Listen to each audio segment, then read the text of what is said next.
बहू। अरे बहू, मेरी चाय कहाँ है? अब तक चाय नहीं बनी।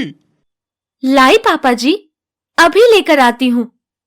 अरे ये क्या बहू, बिना नहाए धोए तुम रसोई में कैसे घुस सकती हो? कायदे कानून का पता नहीं है क्या? पापा, मैं तो रसोई में घर पर भी ऐसे ही घुस जाती थी। हे भगवान, हमारी तो करम ही फूट गए।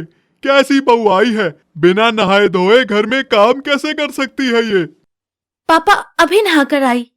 सुमन की नई नई शादी हुई थी। वो परिवार की अकेली बहू थी, परंतु शादी के दूसरे दिन ही सभी उस पर रौब दिखाने लगे थे। वो एक सीधी साधी लड़की थी। सब उस पर हावी हुए रहते थे। ससुर भी सास की तरह और पति भी सास की तरह बातें करते थे। अरे बहू, कहाँ चली गई? आई माँ जी।